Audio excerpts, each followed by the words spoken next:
సంబంధించి ఎవరెవరి పాత్ర ఎంత ఉంది అనే దాని గురించి మనం మాట్లాడుకుందాం. సో మల్లేష్ గారు, ఇప్పుడు ఓవరాల్ గా అయితే మనకి నీళ్లు, నిధులు, నియామకాలు ఈ 3 అంశాలకు సంబంధించి తెలంగాణ రాష్ట్రం ఒక నినాదంతో వచ్చింది. అందులో నీళ్లు, నిధులలో ఈ ప్రాజెక్టుల అంశం చాలా కీలకంగా ఉంటుంది. సో ఇప్పుడు రీడిజైన్ ఏం చేస్తారు అంటే, ఇప్పుడు రీడిజైన్ చేయడంలో తప్పు లేదు, కాకపోతే ఏంటంటే అది ఆర్థికపరమైనటువంటి అంశాలతోటి కూడుకున్నది కనుక కాంట్రాక్టర్కు కొంత సర్టెన్ టైం అగ్రిమెంట్ ఉంటుంది. ఆ అగ్రిమెంట్ లోపు ఏమైనా ప్రాబ్లం ఉంటే కాంట్రాక్టర్ చేయాల్సినటువంటి అవసరం ఉన్నది. మరి ఇప్పుడు కాంట్రాక్టర్ది లోపమా ఇంజనీర్ల లోపమా అనేది తేలాల్సింది ఇప్పుడు ఉంది. పక్క ఎల్ఎన్టీ తప్పున్నది. ఎల్ఎన్టీ మాట మార్చిన తీరుని చూస్తే 100% ఎల్ఎన్టీదే.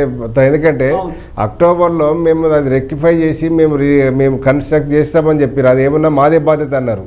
తెలంగాణ కాంగ్రెస్ ప్రభుత్వం ఏర్పాటు చేసిన తర్వాత మాకు సంబంధం లేదని మాట్లాడారు. మళ్ళీ ఏంది అని అంటే లేదు చూద్దామంటున్నారు. అంటే ఈ మాట మార్చే ధోరణి కొంత ఇబ్బంది, అంటే వాళ్ళు ఏదో ఎస్కేప్ అవుతున్నటువంటి సందర్భం అవపడుతున్నది. అప్పుల కాడికి వస్తే సుజాత గారు చెప్తున్నారు అప్పులు అంటే ఈరోజు సుజాత గారు తెలవాల్సింది, బాలరాజు వినాల్సింది, ఈ కేసీఆర్ మంచోడే కానీ లోకల్ లీడర్లు వెధవలు ఉన్నారు, వాళ్లకు ఓటేయద్దు అనే దాని మీద ఇవాళ కాలువ సుజాత ఫైర్ బ్రాండ్ సుజాతకు ఇవాళ అవకాశం ఇచ్చింది అట్లనే. ఎందుకంటే గతంలో కేసీఆర్ ఇదే రేవంత్ రెడ్డి గారు తెలంగాణ అవునన్నా కాకుండా తెలంగాణ తెచ్చింది కేసీఆర్ అని రేవంత్ రెడ్డి గారు అసెంబ్లీ సాక్షిగా చెప్పినటువంటి సందర్భం కూడా ఉన్నది. ఎందుకంటే కేసీఆర్ విషయంలో ఎవరు ఇది అయ్యేది లేదు. ఇవాళ కాంగ్రెస్ వాళ్ళకు కూడా తెలుసు. కాకపోతే రాజకీయాలు మాట్లాడాలి కనుక ఏదో ఒకటి మాట్లాడే అంశంలోనే దాంట్లో చేస్తూ ఉంటారు తప్ప అందులో ఉద్దేశము కేసీఆర్ కాడ ఎక్కడ ఎవరు ఇది కారు. కాకపోతే ఏంటంటే కేసీఆర్ వ్యూహకర్తగా చెప్పుకున్నటువంటి కేసీఆర్ ఈ ఎలక్షన్లో మాత్రము స్పష్టంగా ఫెయిల్ కావడానికి నీకు కాళేశ్వరం ప్రాజెక్టు ఇంకొక 2-3 అంశాలు ఉన్నాయి. అవి అందరికీ తెలియని కాదు. అంటే లోకల్ లీడర్స్ ఎమ్మెల్యేలు కూడా బాగా కలిసి వచ్చినట్టే కాంగ్రెస్కి. ఎందుకంటే 25-30 మంది వీళ్ళని మారురో నాయన 3-4 ఏళ్ళ నుంచి చెప్తే కూడా మారవకుండా వాళ్ళని పెట్టినటువంటి సందర్భం ఇవాళ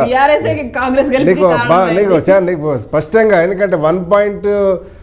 నీకు 8 ఓట్ షేరింగ్ తేడా ఉందండి. ఆ 1.8 షేరింగ్ పెద్ద డిఫరెన్సెస్ ఏం లేదు.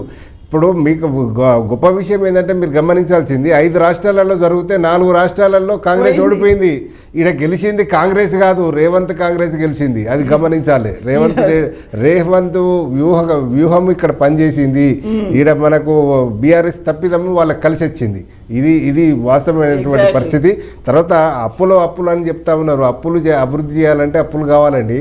అగ్రరాజ్యమైనటువంటి అమెరికా దేశం లాంటిదే అప్పులలో నెంబర్ 1లో ఉన్నది.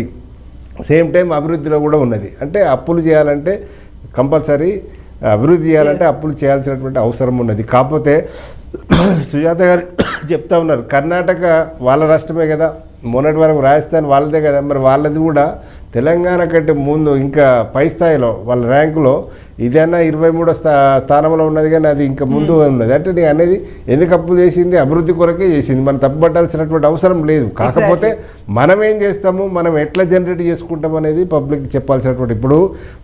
ఇప్పుడు సుజాత గారికి రేవంత్ రెడ్డి గారికి పెద్ద టాస్క్ ఉంది. ఏదంటే మనకు 6 గ్యారంటీ అమలుకు ఎన్ని కోట్ల అప్పులు చేస్తే ముంగడి పడుతుంది నీకు. ఎందుకంటే ఇప్పుడు ప్రాజెక్టులది నిలబెట్టుకోవాలి. అంటే తెలంగాణ నిధులు నియామకాలకు 3 అంశాలు. ఇప్పుడు నీళ్ళది సమస్య వచ్చింది, నియామకాలు మేము ఏడాదికి 2 లక్షలు చేస్తామని చెప్పారు. తర్వాత నిధులు జనరేట్ చేసుకోవడానికి మనం ఈ తెలంగాణ ఏదో జరిగింది అంటే అప్పులు ఇచ్చేటోడు ఇయ్యడు కదండి. ఇప్పుడు మనము టిప్ టాప్ జర మంచిగా కనిపిస్తేనే జర షోపుటప్పు ఉండి పబ్లిక్ మెసేజ్ పోతేనే అప్పులు పుడతాయి. అది మీకు రేవంత్ రెడ్డి గారు ఒకసారి ఇంటర్వ్యూలో చెప్తే నేను మా దాంట్లోనే అంటే మా రెడ్డిసీలనే మేము బలంగా ఉంటేనే రాణిస్తారు, లేకపోతే రారు అనే పదాలు. అంటే ఇప్పుడు మనము ఇక్కడ బలంగా అవపడాలి, మనము ఇక్కడ బదనాం చేసే ప్రోగ్రాం కాకుండా దాన్ని రెక్టిఫై చేసుకుంటా. ఇప్పుడు బీఆర్ఎస్ను మనం స్వాగతించాల్సింది ఎక్కడంటే ఇప్పుడు అక్రమాలు జరిగితే మీరు చర్యలు తీసుకోండి అని చెప్పిర్రు, వీళ్ళు ఆదేశించిర్రు.